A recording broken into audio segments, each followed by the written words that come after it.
Halo teman-teman semuanya, pada kesempatan kali ini kita akan mengunjungi Candi Bojok ya teman-teman.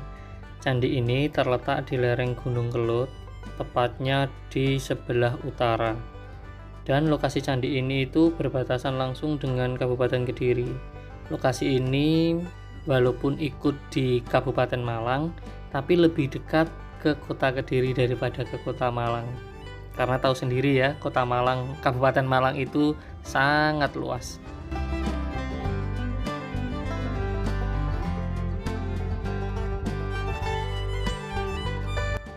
Walaupun suasananya sangat asri, namun apabila kalian datang ke sini tidak bisa menggunakan roda 4 ya, atau tidak bisa menggunakan mobil. Ke sini wajib menggunakan sepeda motor, itu pun masih agak susah jalannya karena letaknya benar-benar di lereng gunung, di lereng bukit. Namun walaupun letaknya di pelosok dan di lereng gunung, Candi Bojok ini sudah sangat terawat ya, jadi sudah ada pembangunan-pembangunan. Nah, ini merupakan jalan masuk ke arah candi. Meskipun terlihat landai, sebenarnya jalan menuju ke arah candi ini itu menanjak ke atas ya teman-teman. Jadi butuh effort lebih untuk sampai di lokasi candi itu. Oh ya, untuk kalian ketahui saja, walaupun lokasinya berada di pelosok dan di lereng pegunungan, namun di sini itu ramai orang-orang ke sawah. Nah, ini merupakan halaman di luar candi. Ada taman hijau.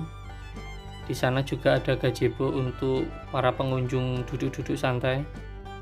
Selain suasananya sangat hijau, kalian di sini juga bisa melihat pemandangan Gunung Kelut yang sangat eksotis. Nah, kita sekarang menapaki jalan menuju ke arah candi. Jadi ini sudah dekat dengan pintu candi ya teman-teman. Jalannya sudah bagus. Kita masuk gerbang. Di gerbang ini ada janur kuning melengkung tapi sudah kering. Sesampainya masuk, kita sudah disuguhkan oleh pemandangan kedua candi, yang satu di atas, yang satu di bawah. Yang di bawah ini diberi nama Candi Bojok. Kalau yang di atas belum tahu namanya apa karena belum ke sana. Ini ada keterangannya Candi Bojok, lah itu ada tulisan Candi Bojok. Candi Bojok ini dilindungi oleh bangunan joglo, dan di setiap tiangnya itu ada kain kuning, entah tidak tahu itu fungsinya untuk apa. Setelah didekati, ternyata candi ini itu terbuat dari batu bata merah, dan ukurannya besar-besar, beda dengan batu bata pada zaman sekarang ini. Candi Bojok ini secara administratif itu terletak di Dusun Bojok, Desa Pondok Agung, Kecamatan Kasembon, Kabupaten Malang. Candi Bojok merupakan sebuah cagar budaya ya teman-teman. Jadi candi ini itu terletak di 437 meter di atas permukaan laut, yaitu di daerah Pegunungan Arjuna di sebelah utara dan Pegunungan Kelut di sebelah selatan. Candi Bojok memiliki nilai historis yang penting dilihat dari letaknya yang berada di jalur antara Kerajaan Singosari Malang dan Kerajaan Kediri pada abad ke-13 Masehi. Seperti yang kalian lihat, situs ini terdiri dari dua candi yang berbahan batu bata merah dan memiliki tangga berbahan batu andesit. Kedua candi ini membentang dari utara ke selatan dengan pintu masuk menghadap ke barat ya teman-teman. Candi di sebelah selatan terletak lebih belakang dan lebih tinggi daripada candi di sebelah utara. Terdapat pula umpak-umpak yang diduga berfungsi sebagai penyangga tiang di masa lalu, namun sekarang sudah hancur. Situs Candi Bojok ini diduga merupakan bangunan suci masa klasik. Jika dilihat dari bukti peninggalannya, Candi Bojok merupakan candi yang berlatar belakang agama Hindu. Hal ini dibuktikan adanya penemuan arca Siwa dan arca Parwati. Lalu, apakah hubungannya Candi Bojok dengan pembantaian yang dilakukan Ken Arok kepada Kertajaya dari Kediri?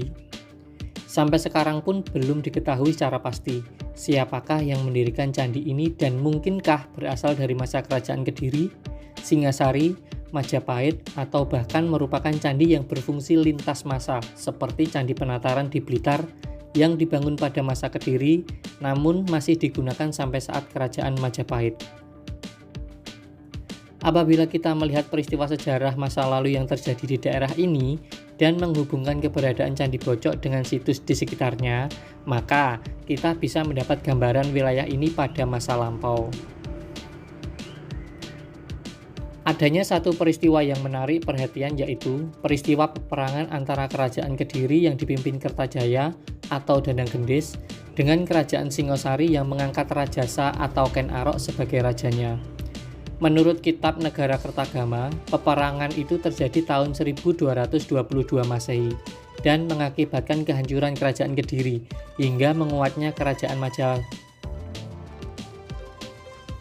Menurut Kitab Negara Kertagama, peperangan itu terjadi tahun 1222 Masehi dan mengakibatkan kehancuran Kerajaan Kediri hingga menguatnya Kerajaan Singosari sebagai penguasa di Jawa Timur. Peperangan paling hebat terjadi kala itu yaitu berada di utara desa Ganter. Pasukan Kerajaan Singosari yang dipimpin langsung oleh Ken Arok melawan pasukan Kerajaan Doho yang dipimpin oleh Mahisa Walungan, adik Kertajaya. Nama desa Ganter di sini dipercaya oleh penduduk sekitar sebagai salah satu desa yang berada di wilayah pegunungan tempat Candi Bojok berada. Pegunungan yang berada di perbatasan Gunung Arjuno, Gunung Kawi, dan Gunung Kelut ini tidak memiliki nama. Namun, pegunungan ini dibelah oleh Sungai Konto. Selain itu, banyak situs-situs lainnya yang tersebar di wilayah pegunungan ini. Bukti yang mendukung bahwa daerah ini adalah wilayah Ganter dapat ditemui dalam Kitab Pararaton dan Negara Kertagama yang mencoba menutupi fakta bahwa Raja Kertajaya atau Danang Gendis gugur di pertempuran itu. Kitab Negara Kertagama menyatakan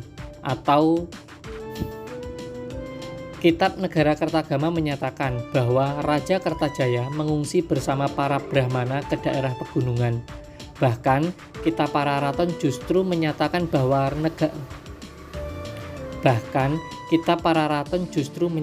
bahwa Raja Kertajaya moksa bersama seluruh kerabat dan istananya. Jika dilihat dari pertempuran ini, peristiwa perang hebat di desa Ganter sedikit banyak berkaitan dengan candi-candi di samping aliran Sungai Kunto ini ya. Tanpa terkecuali Candi Bojok yang terletak dekat dari aliran Sungai Kunto. Demikianlah kisah sejarah Candi Bojok, semoga menambah pengetahuan kalian.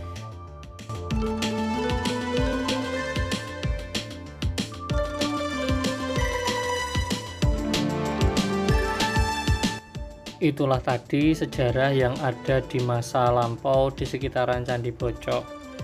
Saran saya sih, kalau kalian datang ke sini tuh sebaiknya cari teman ya, jadi jangan sendirian, karena walaupun ini saya berdua dengan temanku itu suasananya masih agak-agak mistis bagaimana gitu. Jadi saran saya kalau kalian penakut, lebih dari 2 orang saja ke sini.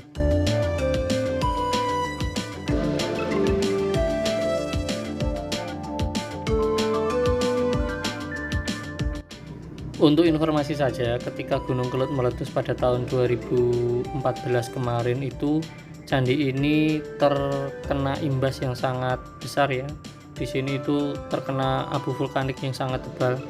Jadi warga di sini bergotong royong untuk membersihkan cagar budaya ini agar tidak rusak.